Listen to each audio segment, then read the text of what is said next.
इस कहानी के लेखक हैं पंचम प्रकाश। वीरान पड़ी ये जर्जर कोठियां इस बात का सबूत देती हैं कि यहाँ पहले एक नगर बसा करता था और आज लगभग 2 सदी बीत चुकी हैं, पर ये गांव फिर से आबाद नहीं हुआ और ना ही तो आसपास के वो 84 गांव जहाँ कभी पालीवाल ब्राह्मण रहते थे। वो पालीवाल ब्राह्मण जिससे गांव की मिट्टी समृद्ध हुआ करती थी, तो फिर ऐसा क्या हुआ जो रातों रात ये गांव खाली हो गया? क्यों आज 200 साल बाद भी लोग शाम के 6 बजे के बाद वहां जाने से कतराते हैं? आखिर कुलधरा के इतिहास में ऐसा क्या था सा जिससे लोग आज भी खौफ खाते हैं? क्यों दिन में भी लोगों को वहां चूड़ियों की खन खन और पायलों की आवाजें सुनाई देती हैं? क्या ये सब आप नहीं जानना चाहेंगे? मिल गया। अब तक की कुलधरा की सारी बातें प्रबल अपने मोबाइल के सोशल मीडिया प्लेटफॉर्म पर सुन रहा था। आसपास में बैठे उसके बाकी दोस्त भी उसका चिल्लाना सुन उसकी तरफ आकर्षित हो गए। उसमें से ही एक आदित्य ने उससे कहा, क्या मिल गया ऐसा जो तू चिल्लाने लगा? अरे आदित्य, बता रहा हूं ना, एक ऐसा कॉन्सेप्ट मिल गया है जिससे हमें एक बड़ा हिट मिल सकता है। जैसलमेर का एक गांव जहां से रातों रात 5000 लोग गायब हो गए थे। अभी प्रबल ने अपनी बात पूरी की थी कि जोया बोल पड़ी। तुम कुलधरा की बात कर रहे हो ना प्रबल? उसकी बात पर प्रबल एकदम रोमांटिक अंदाज में कहता है, yes my dear baby, you got it very right. तभी प्रबल और जोया की बात में खलल देते हुए विवान कहता है, क्या यार, तुम लोग भी पुराने जमाने के गांव में फंसे हो। आजकल ओइजा का ट्रेंड है। इस रूम में बैठे बैठे हम आसपास की आत्माओं से बात कर सकते हैं। अरे विमान, ओइजा से तुम बस एक आत्मा से कम्युनिकेट कर सकते हो, लेकिन कुलधरा के उस खंडर में न जाने कितनी ऐसी आत्माएं मिलेंगी। और अगर नहीं भी मिली तो क्या हुआ? लोकेशन इतनी खतरनाक है कि 2-4 मिलियन व्यूज तो आ ही जाएंगे। प्रबल की इस बात पर आदित्य ने हंसते हुए कहा, वहां तुम्हें दिन में क्या ही फुटेज मिलेगा। इसी बीच जोया ने लपकते हुए कहा, पर हम वहाँ रात में भी तो जा सकते हैं, है ना? ये कहते हुए जोया की आंखों में एक अजीब सी चमक थी, जैसे कि वो कुलधरा जाने को बेताब हो। पर उसकी ये बात सुन के सभी के माथे पे पसीने चमकने लगा, क्योंकि भले ही वो हॉरर कंटेंट बना रहे थे, पर उनमें अभी इतनी हिम्मत नहीं थी कि वो वहां जाएं, वो भी रात में जहां 2 सदी से कोई भी नहीं गया। और अगर हिम्मत हुई भी तो जाएंगे कैसे? क्योंकि कुलधरा गांव में शाम 6 बजे के बाद किसी को घुसने नहीं दिया जाता है। और जब ये बात प्रबल ने जोया को समझाई तो वो फट्टू कहकर उल्टा उसे ही उकसाने लगी। विवान को लगा यही मौका है जब जोया की नजर में हीरो बन सकता है, इसीलिए उसने कहा, जोया छोड़ो इन फट्टू को, मैं तो कहता हूँ सिर्फ मैं और तुम चलते हैं और किसी भी तरह अंदर चले ही जाएंगे। विवान की बात सुन प्रबल भी चोरी छुपे कुलधरा गांव में घुसने के लिए मान जाता है, क्योंकि वो नहीं चाहता था कि विवान जोया के थोड़ा भी करीब आए।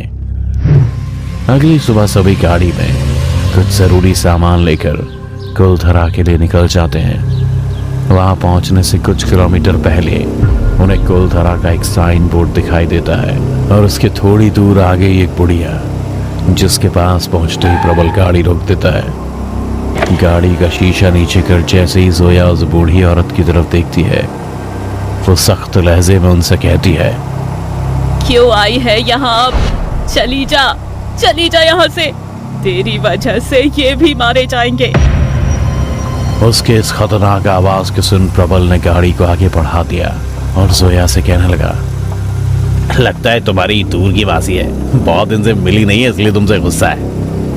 उसकी बात सुन सभी गाड़ी में हंस पड़ते हैं, पर जोया की नजर गाड़ी के बैक मिरर पर जा टिकी, जिसमें वो बूढ़ी औरत को देख ही रही थी। पर देखते ही देखते काले धुएं में वो बूढ़ी औरत गायब हो जाती है। कुलधरा गांव के दरवाजे पर पहुंचते ही चादर ओढ़े एक आदमी ने गाड़ी को रोक दिया और अंदर जाने के लिए कुछ पैसे लेते हुए कहने लगा, शाम 6 से पहले लौट आइएगा, क्योंकि उसके बाद दरवाजा बंद हो जाएगा, क्योंकि उसके बाद तो यहाँ कुत्ते भी भौंकते हुए नहीं मिलेंगे।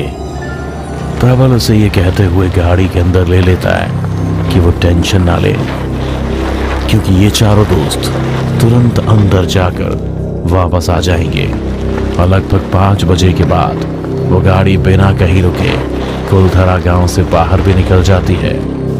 बाकी लोग भी वहां से घूम के जा चुके थे, इसलिए ठीक 6 बजे उस आदमी ने कुलधरा गांव का दरवाजा बंद कर दिया और फिर बिना पीछे मुड़े वहां से चलता बना। धीरे धीरे रात के अंधेरे ने कुलधरा गांव को घेरना शुरू कर दिया था, पर न जाने क्यों प्रबल वापस से यहां पहुंच गया। लेकिन गाड़ी से सिर्फ प्रबल और आदित्य बाहर निकले।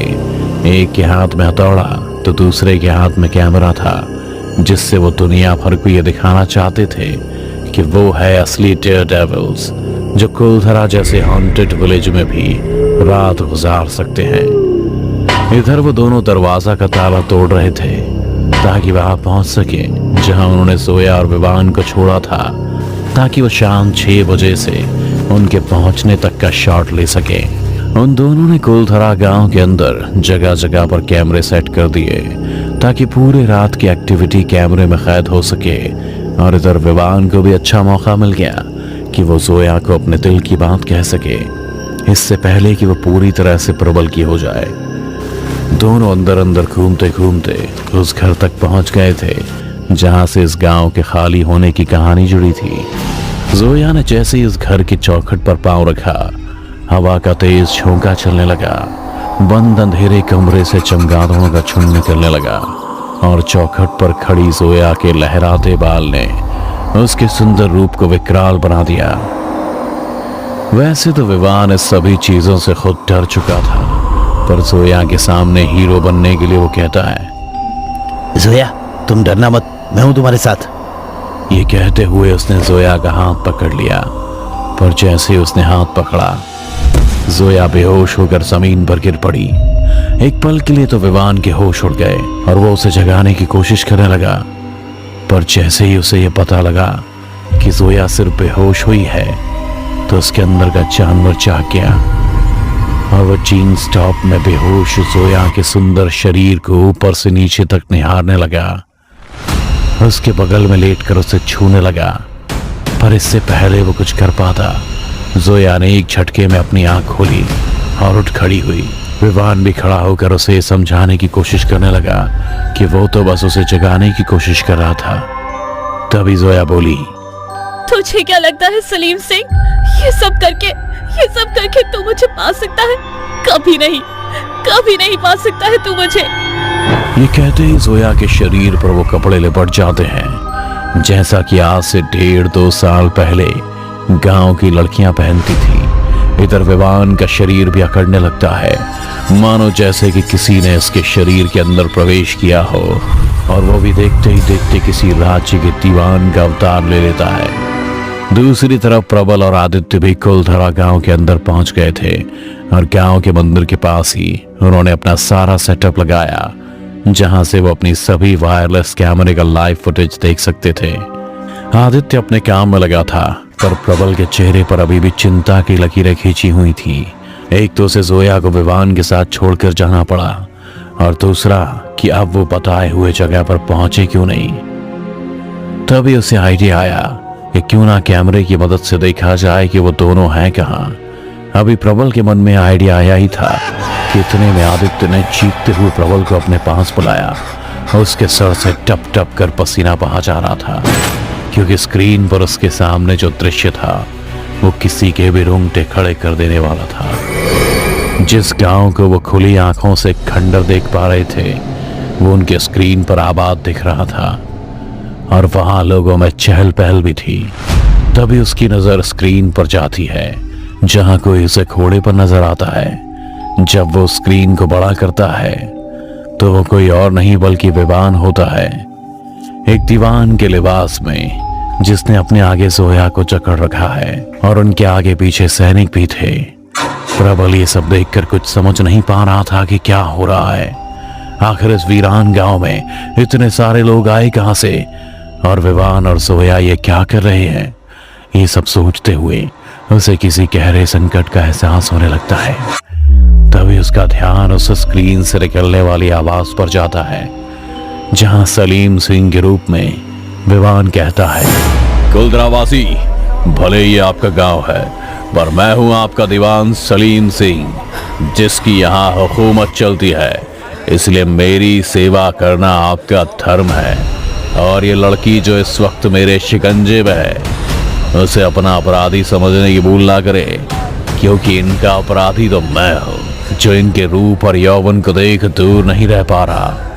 पर मैं इन्हें सख्ती से नहीं बल्कि प्यार से अपने पास रखना चाहता हूँ, इसलिए इनसे शादी करना चाहता हूँ। और अगर किसी ने आपत्ति जताई तो मैं उनके विरोध में और उसे भी अपनी इस तलवार से समाप्त कर दूंगा। इतना कहते ही विवान ने जोया को नीचे गिराते हुए कहा, आज इसे छोड़ जा रहा हूं, लेकिन फिर वापस आऊंगा। तब तक अपनी सहमति बना ले, नहीं तो इस पूरे गांव को हम अधीन ले लेंगे और आप हमारी बंदी। इससे अच्छा यही होगा कि इसे दुल्हन के जोड़े में तैयार रखे। इतना कहते ही विवान के शरीर में बसा वो दीवान अपने दल बल के साथ वहां से धमकी देकर निकल जाता है। इधर जैसे ही प्रबल की नजर स्क्रीन से ऊपर उठी तो भयानक रूप में अचानक से वही बूढ़ी औरत उसके सामने आ गई, जो उसे रास्ते में मिली थी। उसे देखते ही उनकी सिट्टी पिट्टी गुल हो गई और वो उल्टे पांव वहां से भागने लगे। पर तभी आसपास के बहुत सारे खून से लथपथ लोग उनकी तरफ बढ़ने लगे, जैसे कि वो कोई ज़ॉम्बी हो और उनके ही खून के प्यासे हो। उन लोगों को आसपास से अपनी तरफ बढ़ता देख वो ऐसे घबराए कि आपस में ही टकरा कर वहां गिर गए। अब उनके अंदर इतनी भी हिम्मत नहीं बची थी कि वो उठकर खड़े हो सके। पर तभी वो बूढ़ी औरत उनकी तरफ आई और अपनी छड़ी को ऐसे घुमाया कि ज़ॉम्बी की तरह दिखने वाले वो सारे लोग किसी और दिशा में ही चले गए। तभी उस बुढ़िया ने भयानक आवाज निकालते हुए इससे कहा, मना किया था ना यहाँ आने से, लौट जाने को कहा था ना, पर मेरी एक भी नहीं मानी तुम लोगों ने। उसकी बात सुनकर प्रबल का विश्वास हो गया कि अब वही है जो उसे यहाँ से बचाकर निकाल सकती है। इसीलिए वो उसके सामने गिड़गिड़ाकर पूछने लगा कि ये सब क्या हो रहा है और हम कैसे बचें। तभी बुढ़िया ने कहा, बच्चे, यहाँ ये सब पिछले 2 सालों से चलता आ रहा है और यहाँ अंधेरे के बाद रुककर तुम इस सब का हिस्सा बन गए हो।